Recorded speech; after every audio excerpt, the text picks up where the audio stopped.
തുടരാം. മുഖ്യമന്ത്രി ഇപ്പോൾ എത്തിയിരിക്കുന്നു. മുഖ്യമന്ത്രി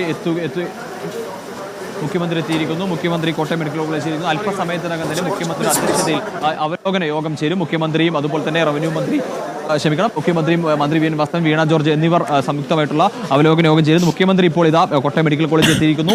ഈ അവലോകന യോഗത്തിന് ശേഷം മാത്രമായിരിക്കും ഈ വിഷയവുമായി ബന്ധപ്പെട്ട മുഖ്യമന്ത്രി അപകടം നടന്ന സ്ഥലം സന്ദർശിക്കാൻ പോകുന്നുണ്ടോ എന്ന കാര്യത്തിൽ ഒരു വ്യക്തത. ഒരുപക്ഷെ ഇതിനുശേഷം മുഖ്യമന്ത്രി ഇവിടെ നടത്തിയ യോഗങ്ങൾ മറ്റു വിവരങ്ങളെക്കുറിച്ച് വിവരങ്ങൾ നൽകും എന്ന കാര്യത്തിലും ഇതിന് ശേഷമായിരിക്കും വ്യക്തമാകേണ്ട. എന്തായാലും ഇപ്പോൾ ഇതാ മുഖ്യമന്ത്രി എത്തിയിരിക്കുന്നു. മന്ത്രിമാരുമായി അല്പസമയത്തകം തന്നെ മുഖ്യമന്ത്രി നേതൃത്വത്തിൽ കൂടിക്കാഴ്ച യോഗം ഉണ്ടാകും. യോഗത്തിന് ശേഷമായിരിക്കും എന്താണ് ഇനി വരാൻ പോകുന്ന തീരുമാനങ്ങൾ, നടപടികൾ എങ്ങനെയാണ് എന്ന കാര്യത്തിലൊക്കെ തന്നെ വ്യക്തത. നേരത്തെ പറഞ്ഞതുപോലെ തന്നെയാണ്, അതായത് ഈ വിഷയത്തിൽ വീഴ്ച സംഭവിച്ചിട്ടുണ്ട് എന്നുള്ളത് നമുക്ക് വ്യക്തമാണ്. പക്ഷേ ആ സംഭവവുമായി ബന്ധപ്പെട്ട് എന്ത് നടപടികളിലേക്കാണ് കടക്കാൻ പോവുക, അതായത് അന്വേഷിച്ച ശേഷം മറ്റേ വീഴ്ച എന്നുള്ളത് കൃത്യമായി പറയുന്നത്.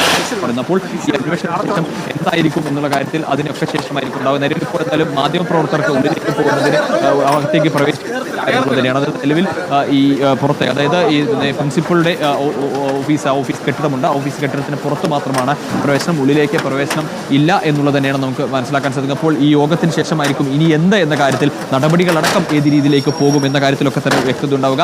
ജുഡീഷ്യൽ അന്വേഷണമാണ് ആവശ്യപ്പെടുന്നത്, ഒരു കൃത്യമായ അന്വേഷണം. കാരണം വിവിധ വീഴ്ചകൾ നമുക്ക് ഒറ്റ നോട്ടത്തിൽ തന്നെ മനസ്സിലാക്കാൻ കഴിയുന്ന ഒരുപാട് വീഴ്ചകളുണ്ട്. കാരണം സൂപ്രണ്ട് രാവിലെ പറഞ്ഞൊരു കാര്യമുണ്ട്, 2 നില കെട്ടിടം, ആ 3 നില കെട്ടിടം, ആ മുകളിലത്തെ 2 നിലയിൽ ബലക്ഷയത്തെ തുറന്ന് 2 നില പ്രവർത്തിക്കാതാക്കി. അതിനുശേഷം ഏറ്റവും മുകളിലത്തെ നിലയിൽ ബാത്റൂം ഉപയോഗിച്ചിരുന്നു എന്നുള്ളതാണ്. അതിലൊരു വിചിത്രമായ വാദമാണ്. ഈ 2 നിലയിലേക്ക് ഉള്ള ബലക്ഷയം തൊട്ട് മുകളിലേക്ക് എത്തുമ്പോൾ പെട്ടെന്ന് അപ്രത്യക്ഷമായി പോകുമോ എന്നുള്ളത് നമുക്ക് അവർ തന്നെ പറയേണ്ടതാണ് എന്നുള്ളതാണ്. എന്തായാലും ഈ വിഷയവുമായി ബന്ധപ്പെട്ട് ഒരുപാട് കാര്യങ്ങളുണ്ട്. അതോടൊപ്പം തന്നെ ആദ്യഘട്ടം മുതൽ മന്ത്രിമാർ പറയുന്നത് തങ്ങൾക്ക് അവിടെ നിന്നും ലഭിച്ച വിവരം എന്നാണ്. അപ്പോൾ ആര് മന്ത്രിമാരെ തെറ്റിദ്ധരിപ്പിച്ചു? അതാണ് ഏറ്റവും പ്രധാനപ്പെട്ട ചോദ്യം എന്ന് പറയുന്നത്. മന്ത്രിമാർ സ്ഥലത്തെത്തിയപ്പോൾ അവിടെ നിന്നും ലഭിച്ച വിവരങ്ങളുടെ അടിസ്ഥാനത്തിലാണ്. അതായത് മന്ത്രി വി എൻ വാസവൻ പറഞ്ഞൊരു കാര്യമുണ്ട്, ഇത് ഹോസ്പിറ്റലുമായി പ്രവർത്തിക്കാത്ത കെട്ടിടമാണ്, ഹോസ്പിറ്റലുമായി നേരിട്ട് ബന്ധമില്ല എന്നുള്ള രീതിയിലുള്ള പ്രതികരണം അടക്കം നടത്തി. അപ്പോൾ അത്തരത്തിലുള്ള പ്രതികരണം നടത്തിയത് അവിടെ നിന്നുള്ള വിവരങ്ങളുടെ അടിസ്ഥാനത്തിലാണ്. അപ്പോൾ ആര് മന്ത്രിയോട് അല്ലെങ്കിൽ മന്ത്രിമാർക്ക് അത്തരം വിവരങ്ങൾ നൽകി, ഇത് പ്രവർത്തിക്കാത്ത കെട്ടിടമാണെന്ന വിവരങ്ങൾ നൽകി എന്നുള്ളതൊക്കെ തന്നെ കൃത്യമായ അന്വേഷണമാണ്. അത് പുറത്തേക്ക് വരേണ്ടത് തന്നെയാണ് എന്നുള്ളതാണ്. കാരണം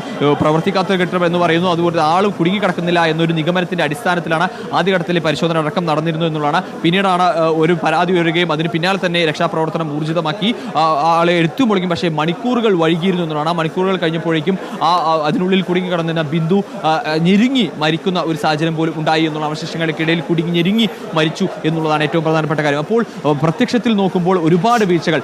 അതോടൊപ്പം തന്നെ സൂപ്രണ്ട് നമ്മൾ സംസാരിച്ച് പറഞ്ഞിരുന്നു, ഈ ഡിസ്ചാർജ് വാങ്ങി നൽകാൻ ഞങ്ങൾ നിർദ്ദേശം നൽകിയിട്ടില്ല, അതിലടക്കം പരിശോധിച്ച നടപടി, ഇത് എല്ലാത്തിലും പരിശോധിച്ച നടപടി എന്നുള്ളത് മാത്രമാണ്. പക്ഷേ പ്രത്യക്ഷത്തിൽ കാണുന്ന ഒരുപാട് വീഴ്ചകളുണ്ട്. ആ വീഴ്ചകൾ അഡ്രസ്സ് ചെയ്യാനോ ആ വീഴ്ചകൾ അംഗീകരിക്കാനോ ഇതുവരെ തയ്യാറായിട്ടില്ല എന്നുള്ളതാണ്. എന്തായാലും ഈ മുഖ്യമന്ത്രിയുമായി ചേർന്നുള്ള യോഗം, ആ യോഗത്തിന് ശേഷം നമുക്ക് മനസ്സിലാക്കാം എന്ത് തീരുമാനത്തിലേക്ക് പോകും എന്നുള്ളതാണ്. നിലവിൽ ഇവിടെ എടുത്ത തീരുമാനങ്ങൾ നമ്മൾ വാസവൻ മിനിസ്റ്ററുമായി സംസാരിച്ചിരുന്നു. അപ്പോൾ പറഞ്ഞത്, നിലവിൽ ഇവിടെ എടുത്ത തീരുമാനങ്ങൾ, ഞങ്ങൾ കൂടി ആലോചിച്ചെടുത്ത തീരുമാനങ്ങൾ അത് മുഖ്യമന്ത്രിക്ക് അറിയിക്കും. ഒരുപക്ഷെ അതിന് മുകളിലേക്ക് എന്തെങ്കിലും തീരുമാനങ്ങൾ മുഖ്യമന്ത്രി കൈക്കൊള്ളുമോ എന്നുള്ളത് കൂടി ഈ യോഗത്തിന്, അല്ലെങ്കിൽ ഇപ്പോൾ ഇതിന് മുകളിലത്തെ 2ാം നിലയിലാണ് ഈ പ്രിൻസിപ്പളുടെ ഓഫീസ് വരുന്നത്. ആ ഓഫീസിൽ ആണ് യോഗം ചേരുന്നത്. അവിടെയുള്ള അവലോകന യോഗത്തിന് ശേഷം നമുക്കത് മനസ്സിലാക്കാൻ സാധിക്കും.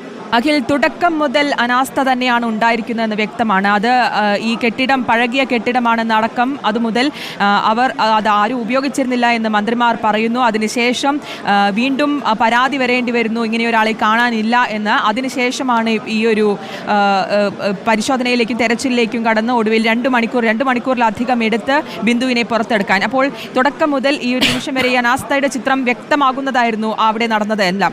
അതിനുശേഷം ഇപ്പോൾ മന്ത്രിമാരുടെ പ്രതികരണം വീണ്ടും നമ്മൾ കേട്ടതാണ്. എന്തായാലും ഇനിയിപ്പോൾ മുഖ്യമന്ത്രിയുടെ വാക്കുകളാണ് നമ്മൾ കേൾക്കാൻ കാത്തിരിക്കുന്നത്, അല്ലെങ്കിൽ അദ്ദേഹത്തിന്റെ നടപടി, അദ്ദേഹം എന്തായിരിക്കും പറയുക എന്നുള്ള തരത്തിന്. ഒരുപക്ഷെ വിശദമായി പരിശോധിക്കട്ടെ എന്നടക്കമുള്ള കാര്യങ്ങളായിരിക്കാമെങ്കിൽ പോലും ഇത് എങ്ങനെയായിരിക്കും ഇനിയുള്ള ഒരു നീക്കങ്ങൾ.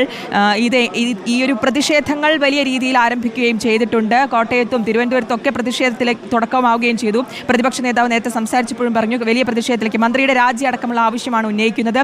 അപ്പോൾ വലിയ പ്രതിഷേധത്തിലേക്ക് കാര്യങ്ങൾ കടക്കുമെന്ന് വ്യക്തമാക്കുകയും ചെയ്തിരിക്കുകയാണ്. ഇനിയിപ്പോൾ എങ്ങനെയായിരിക്കും സർക്കാർ ഇതിനെ പ്രതിരോധിക്കുക എന്ന് തന്നെയാണ് ഉറ്റുനോക്കുന്നത്.